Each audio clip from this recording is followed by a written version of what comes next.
Yo, what is going on, everyone? My name is Nick, or the Notorious Fantasy, and in today's video, we're going to be doing a 12-team PPR mock draft from the 3rd overall spot over on FantasyPro's Draft Wizard. The roster positions for today's 12-team PPR mock draft is 1 quarterback, 2 running backs, 2 wide receivers, a tight end, flex, kicker, defense, and 6 bench spots. We'll be drafting up against the expert rankings on FantasyPros as well as composite ADP. But before we could get into things, I would like to ask that if you do end up enjoying today's video and you are new to the channel, that you please make sure to hit that subscribe button down below. And while you're down there, whether you are new to the channel or not, please make sure they do leave a like on today's video. It would help me out a ton. If you want to follow me on Twitter, please do so at NotoriousFantasy. So without further ado, let's get into this 12-team PPR mock draft from the 3rd overall spot. Going from the 3rd overall spot, kind of the world is almost your oyster. Typically, you're going to be seeing at least 1 wide receiver picked with the first 2 picks, and we do not see that in this draft. It is Christian McCaffrey followed by Austin Eckler. Now, I know in a lot of underdog drafts,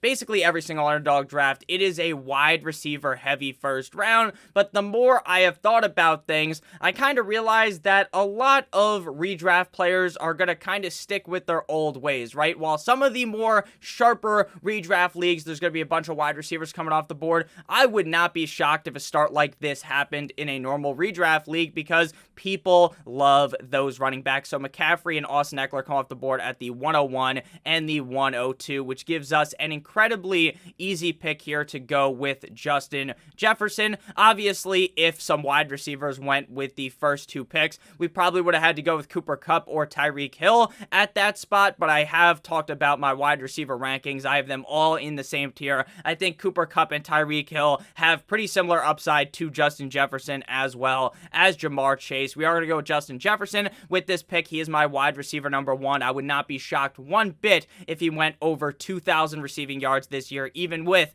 Kirko Chains as his quarterback. So Justin Jefferson was a really easy pick. In my opinion, there wasn't even too much to consider there at that spot at the 103. So after Justin Jefferson, Jonathan Taylor, Jamar Chase, Ramondre Stevenson, Cooper Kupp, Tony Pollard, Saquon Barkley, Josh Jacobs, Tyreek Hill, Bijan Robinson, Travis Kelce, Stephon Diggs, 9-inch Nicholas Chubb, Devontae Adams, CeeDee Lamb, AJ Brown, Najee Harris, Amon-Ra St. Brown, and Sir Kenneth Walker III. If you can get Travis Kelce in the 2nd round, it is basically as instant of a pick as it gets. I think some people even consider Travis Kelce at the 105. Would I reach that high to get him? No, but I think some people would. So in the 2nd round, he is a very easy pick. Even if you're at pick 10, 11, or 12, I am taking Travis Kelce there basically every single time that he falls or every time that he falls. In terms of picks that I thought were pretty weird, Kenneth Walker in the 2nd round is an absolute no-no. Do I think Kenneth Walker could easily outscore Zach Charbonnet? Yes, but am I comfortable in the 2nd round when it's very clear that Pete Carroll drafted Zach Charbonnet for competition? No, you should not be drafting him in the 2nd round at all. I think you are really hurting your team if you do that. In the 4th and the 5th round, if he falls that far, I get why you might want to take a shot on him. I still may not do that in a lot of my fantasy drafts, but I do get it. At least I can understand the thought process because you're not paying that super high draft capital. I talk about this a bunch. Early on in your fantasy football drafts, you want to wrap a metaphorical condom around your team. You want to keep it incredibly safe. You do not want to take these crazy risks, and I think Kenneth Walker is a glaring risk in the 2nd round. I know a lot of people aren't in on Najee Harris. I'm not necessarily in either. I wouldn't take him in the 2nd round, but I do get some people's thought process due to how many carries he is going to get. After Justin Jefferson here, looking at the board, Garrett Wilson, Jaylen Waddle, Chris Olave, best wide receivers available. Looking at running back, Derrick Henry, Breece Hall, Travis Etienne. At the running back position, I feel like there probably is going to be a decent fall off before I get to pick again in the 3rd round, so we will be going with running back. If I knew for sure that Dalvin Cook wasn't going to be a Jet, I would be all aboard the Breece Hall train here at the 2.10. I understand he's coming off of the injury, but I think he is going to be the clear workhorse running back on this team. I think the Jets are going to be a big step up from what they were last season, obviously going from Magic Mike White, Zach Wilson, and Joe Flacco to Aaron Rodgers. There's just levels to this, and Aaron Rodgers is levels above. The problem is, it still seems like Dalvin Cook might sign there. While I don't don't think it really makes sense for the Jets. You never know, right? The Jets aren't necessarily the smartest team in the NFL. So Derrick Henry is going to be my pick here. I think he's incredibly safe. Sure, he's getting up there in age, but he is going to be seeing a shit ton of carries game in and game out. And he also has a little bit more receiving upside than we've seen in the past. After Derrick Henry, we see Mark Andrews, Breece Hall, Garrett Wilson, and Travis Etienne. So with our third round pick here, this is where I start to consider taking a quarterback. Now, am I taking a quarterback every single time in the third round? No. But if you really wanted Mahomes, if you really wanted Allen, you really wanted Hurts, I think this is the spot to take them, because I think even in more competitive leagues, there is a shot that the quarterbacks go earlier this year compared to the past. I really think the third round, if you want one of these elite quarterbacks, you got to take them here. If I was to take an elite quarterback, it would be Jalen Hurts, but I'm going to go with wide receiver. I think Jaylen Waddle is the most undervalued player in fantasy football right now. If Tua Tagovailoa is able to stay healthy for all 17 games this season, I have no doubt that Jaylen Waddle could potentially finish as a top 5 wide receiver in fantasy football. I think he could even potentially finish ahead of Tyreek Hill, or right next to him, maybe Tyreek wide receiver 3, Jaylen Waddle wide receiver 5. I mean, this offense loves to throw the ball. Jaylen Waddle is an incredibly fast wide receiver. This team runs on speed like people in the 70s, so I fully expect Jaylen Waddle to be balling in Miami this season. His stats with Tua versus without are very damning. He didn't score a single fucking touchdown without Tua, and when he had Tua, the guy was printed touchdown. So I love Jaylen Waddle this season. I think he should be a back half of the second round pick, but you can get him in the third round in basically every single draft, which again makes him a incredibly undervalued player. After Jaylen waddled away, waddle, till the very next day, bum, bum, bum, bum, bada, bum, we got Devontae Smith, Jahmyr Gibbs, George Kittle, Chris Olave, Joe Mixon, Aaron Jones, Keenan Allen. That would make no sense for Kenneth Gainwell to go in the third round. Pat Mahomes, Higgins. The fourth round opens with Jalen Hurts, DK Metcalf, Miles Sanders, TJ Hawkinson, Calvin Ridley, Josh Allen, Michael Pittman, Deebo Samuel, and DeAndre Swift. I think Josh Allen and Jalen Hurts falling into the fourth round isn't necessarily insane, but again, I really do think the normal is that the big 3 quarterbacks go inside of the third round. We are seeing TJ Hawkinson and George Kittle be third and fourth round picks. Definitely wouldn't take George Kittle in the third round, but Hawkinson in the fourth round I think is pretty acceptable at this point. Hawkinson played really well in Minnesota last season, and I think that's a better spot for him than where he was previously in Detroit. So our team right now, we got Derrick Henry, Justin Jefferson, and Jaylen Waddle. It seems like every single draft that I do, the hero running back strategy just always falls into your hands. And the hero running back strategy, I made a whole video about it last week. It's my favorite strategy. Basically, you draft one running back in the first or the second round, and then after that, you hammer wide receivers. Maybe you sprinkle in a quarterback and maybe even a tight end, and then you draft a bunch of running backs in the later rounds to kind of be that RB2 that you kind of flip in and out every single week based upon matchups, or maybe you find the fucking golden ticket like your Willy Wonka, and you have that running back too that you found later in drafts every single week that you can play. Now, obviously, we're not looking to just do the same strategy every single time. It's really just based on how the draft falls to us. Now, I've been someone that is incredibly nervous about J.K. Dobbins because I worry that J.K. Dobbins isn't as good of a running back as people give him credit for. But the thing is, if he is fully healthy, like what I have read is the case, and he plays how he did at the end of last season, J.K. Dobbins does have top 12 running back upside.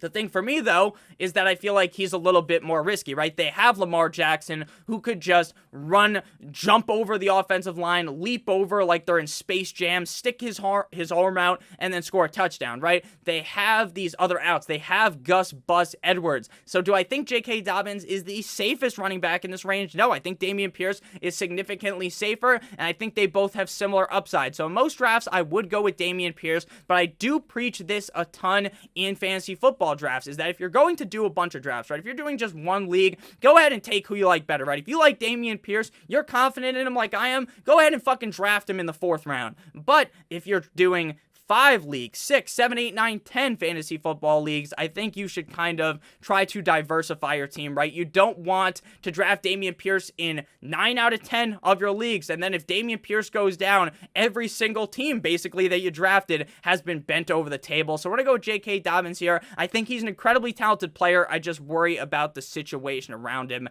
if I'm being honest with you. So after we go with, just kidding, Dobbins, we see Mr. Amari Cooper, Brandon Ayuk, Chris Godwin, and Alexander Mattison coming off of the board. Brandon Ayuk, to me, is one of the biggest fades in the 4th round, but he doesn't go in the 4th round in most drafts. His teammate Deebo does, though. I have been very off on Deebo Samuel. I think that Deebo Samuel had a flash in the pan season a couple years ago where he was on fire. He scored 1 million rushing touchdowns. He was uber efficient, but now they have fucking Christian McCaffrey in that offense. So how do you expect Deebo Samuel to see a load of carries unless something was to happen to Christian McCaffrey? I just don't see it.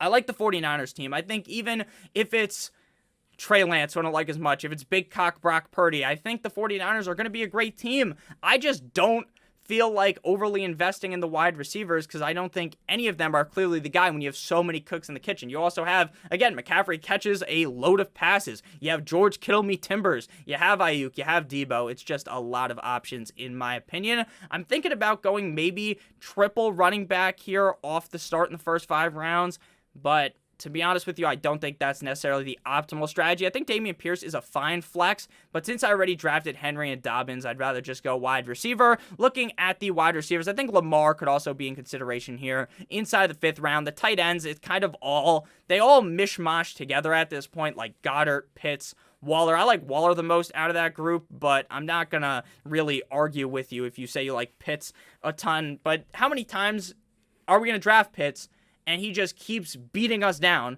and we just keep crawling back to the guy? I just don't get it. But hey, I digress. Probably going to go wide receiver here. DJ Moore, Drake London, Drizzy Drake London, Terry McLaurin, Jerry Jeudy, Tyler Lockett in my pocket. Skirt. Christian Watson, Deontay Johnson, Christian Kirk, all the best available wide receivers. I'm shocked Mike Williams is ranked as low as he is as the wide receiver 30. I get that there is definitely some risk in Mike Williams. I mean, the guy gets fucking hurt tying his cleats, but at the end of the day, the upside is really there. I think what's scaring people away is that he kind of is hurt going into the season. If you guys have ended up enjoying this far, make sure you hit that subscribe button, like button as well. For me, best wide receiver available is DJ Moore. I've been someone that has been a ringleader of the DJ Moore fan club. I think going from Carolina with just garbage quarterbacks, going to Justin Fields, again, I understand he's not the most prolific passer in the NFL. I just think it is a big step up. I think DJ Moore is the clear wide receiver 1, and I think this is finally the year where he puts it all together, right? He has gotten the 1,000-yard seasons. He ripped 3,000-yard seasons off in a row from 2019 to 2021.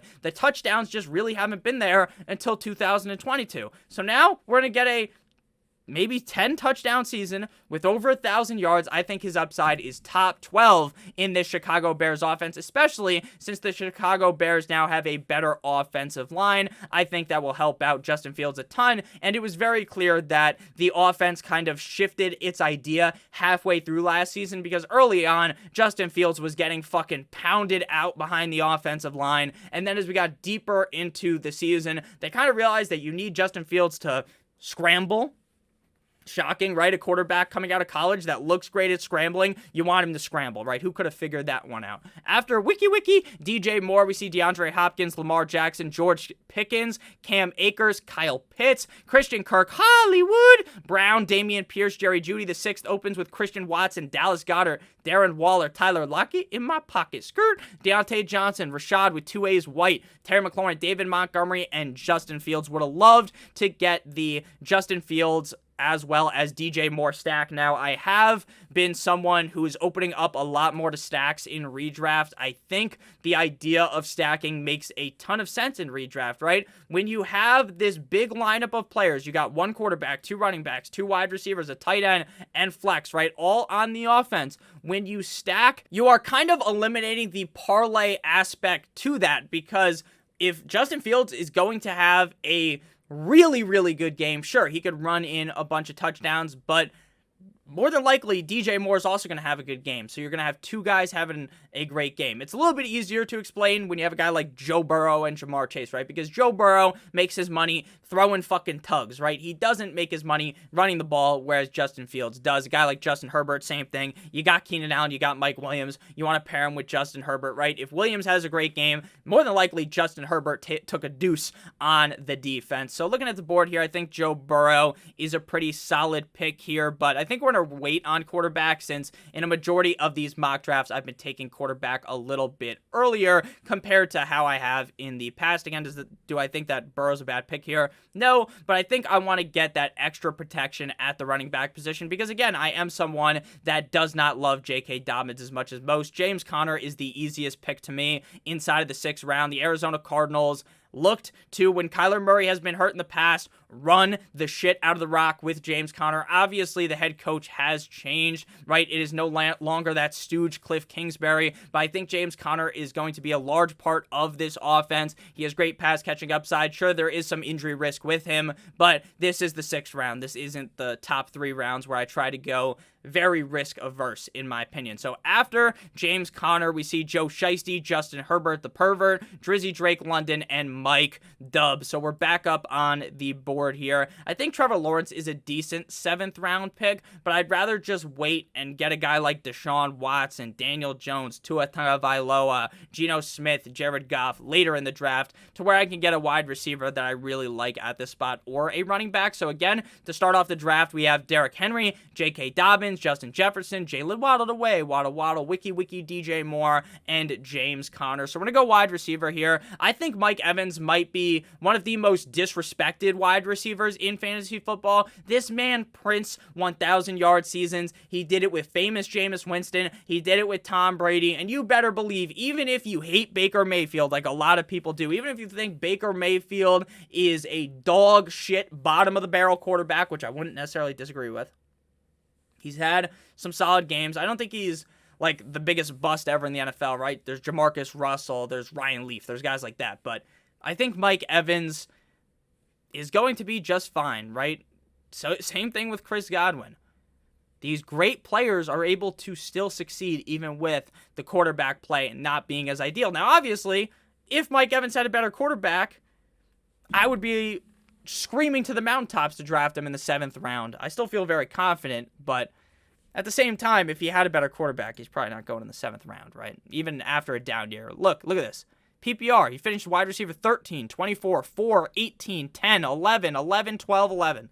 What do you think's going to happen this year? You think he's going to magically finish as wide receiver 33 where FantasyPros has him ranked? Probably not. Is he going to be a top 12 receiver? I don't think so. But could he easily be wide receiver 17 at the end of the season? I don't think that's that crazy of a thought. After Mike Evans, we see Dalvin Cook, Treylon Burks, Trevor Lawrence, Jackson Smith, Najigba, JSN, Danny Dimes, Deshaun Watson, Dickie, Dak Prescott, Isaiah Pacheco, James Cook. The 8th opens with Javonte Williams, Antonio Gibbe, Son, Jahan Dotson, Alvin Kamara, AJ Dillon, Kadarius Toney, Samaj P. Ryan, Jordan Addison. I want a bad bitch, Jordan Addison Ray, and then Cortland Sutton. So we're looking at the board here. A bunch of quarterbacks have came off the board. Let's see. So Herbert, Burrow, Fields, Lamar. That's 4 quarterbacks already. The first 5 teams, 4 of them quarterbacks. I'm the only one with that one. Trevor Lawrence. That is 5 quarterbacks. 6, 7, 8, 9, 10, 11. So everyone has a quarterback besides me. So this is why I think it's so important to look at the draft board. Maybe I would have reached on Tua in the 8th round if I felt as though another team was going to take a quarterback. But now I know it's very unlikely that someone drafts another quarterback for at least the next couple of rounds, right? You don't just draft a quarterback in the 7th or 8th round and then draft another one in the 9th round, right? In most leagues, obviously. Some people will. But I don't think that's going to happen, so I can wait on my boy Tua Tagovailoa. We have, again, 3 running backs, 4 wide receivers. We don't have a tight end or a quarterback at this point. I have talked about this a bunch. I don't see a large difference between Freiermuth and a guy like Chig or Higbee or Schultz or Njoku. So I'm not really going to be reaching for a tight end. I think I will do a mock draft where I take a tight end a lot earlier so you can kind of see how things shift that way. Because I don't think drafting Kelsey in the first round is bad, right? I've talked about it a bunch. I like Kelsey at the back of the first round. Mark Andrews is a guy that I insta-click a lot in the third round. He just went in the second round in this draft. So looking at the board here, I think we're going to wait on tight end and quarterback. Probably going to be a running back or a wide receiver here. Probably running back and wide receiver with our next 2 picks.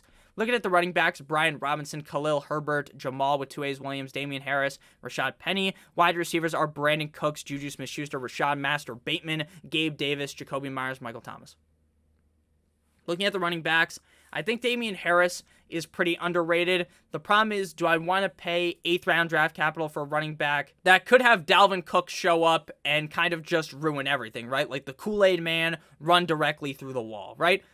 Now, obviously, if we're assuming Dalvin Cook doesn't go there, which I think you have to kind of assume he may end up going there. If he doesn't go there, I think Damian Harris is a solid pick here. I love Khalil Herbert. People try to continue to talk me off of him. His yards per carry number, yards per just anything number, right? Yards per reception or carry, it's both very high, right? When he touches the ball, yards per touch, he's very good. Brian Robinson's kind of going under the radar because so many people like Antonio Gibson, but there's also a chance that Brian Robinson maybe catches a couple more passes. This Commanders offense looks a lot better, and Brian Robinson, the wrecking ball, jams in 9 touchdowns, and you end up being happy with Brian Robinson. We haven't drafted Brian Robinson a bunch. We haven't talked about him a bunch, and I think that almost makes him not underrated because I think the 8th or 9th round is very fair for him.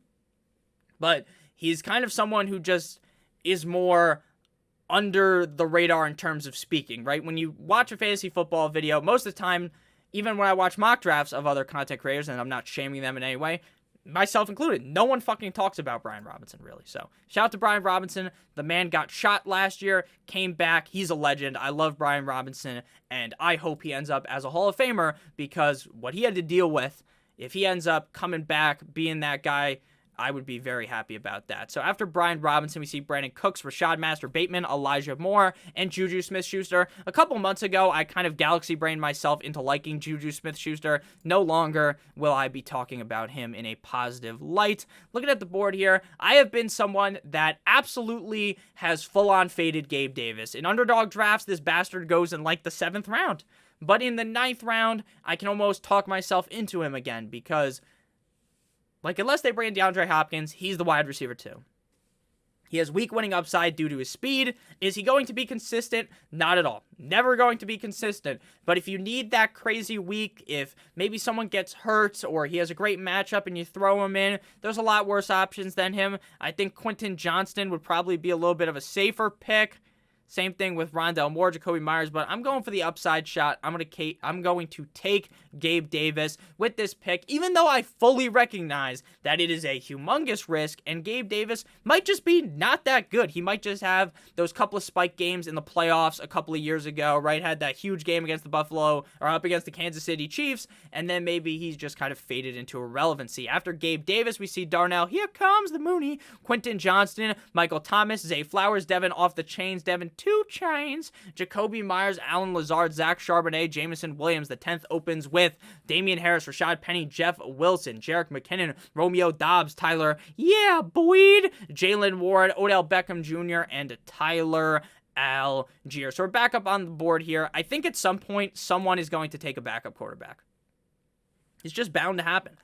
Happens in every single draft. Even though I think, unless you're very unconfident with your first quarterback, right? If you're in the range of, like, you draft Rodgers as your first quarterback, then sure, maybe you want to draft a backup, right?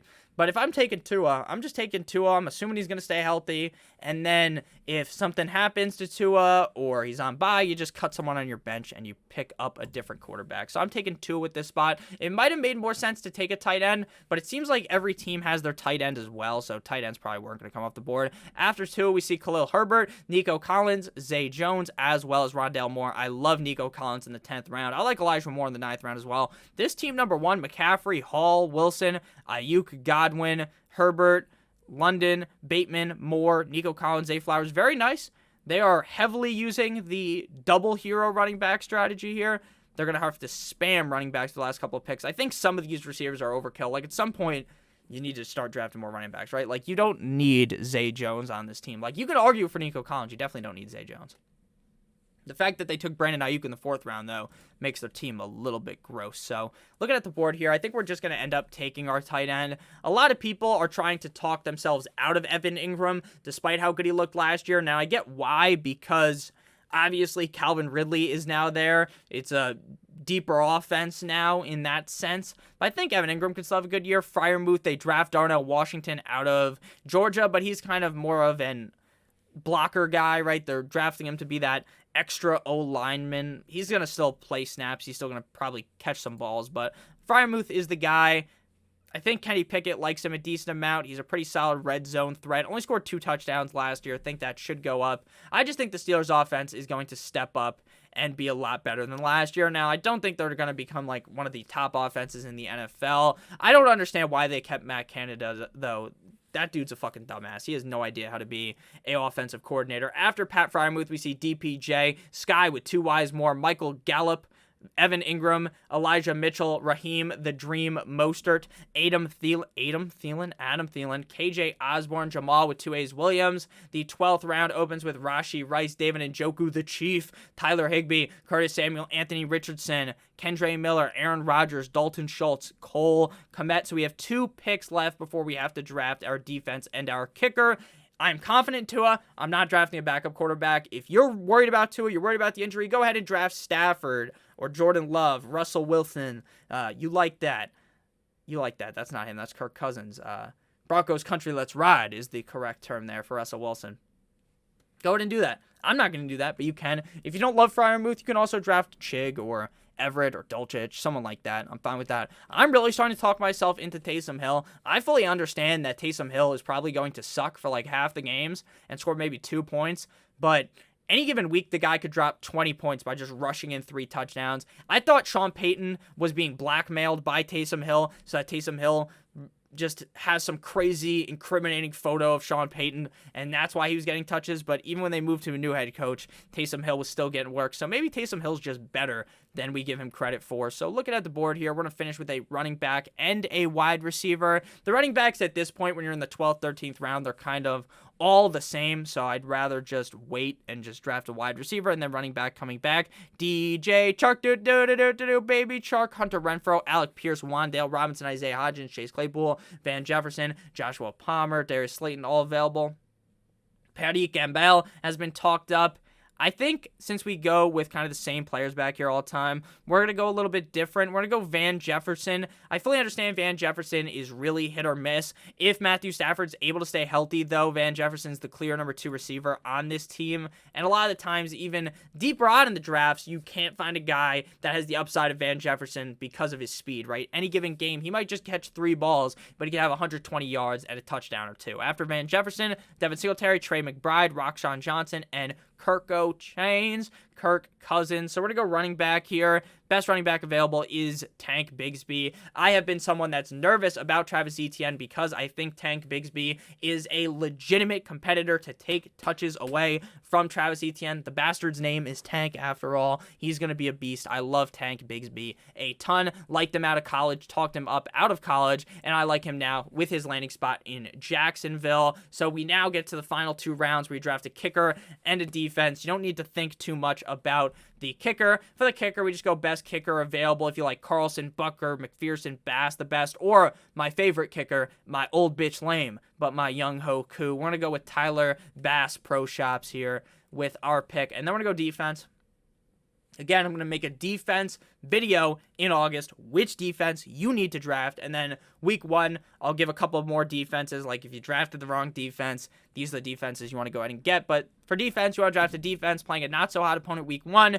The Saints are always that team for me. They play the Tennessee Titans. I like Derrick Henry. I love Derrick Henry. But man, oh man, I mean, would it shock you at all if Tannehill threw 2 picks against a Saints defense that to me is top 12 in the NFL? It really shouldn't. So we're going to go with the Saints there. We get an A, Chef's Kiss, Manufweek, 94 out of 100. To recap, our team is Tua Tagovailoa at the quarterback position. Running backs are Henry and J.K. Dobbins. Our receivers are Jaylen Waddle, and Justin Jefferson. Pat Freiermuth, our tight end. Our flex is Wiki, DJ Moore. Our defense is the Saints. Kicker, Tyler Bass. Our bench is James Conner, Mike Evans, Brian Robinson, Gabe Davis, Van Jefferson, and Tank Bigsby. Thank you guys all so much for watching. If you did end up enjoying, make sure you hit that subscribe button down below. below, as well as hitting that like button. It would help me out a ton. I will see you guys soon with another video. I love you guys all so much. Hope you have a great guys' day. And as always, good boy.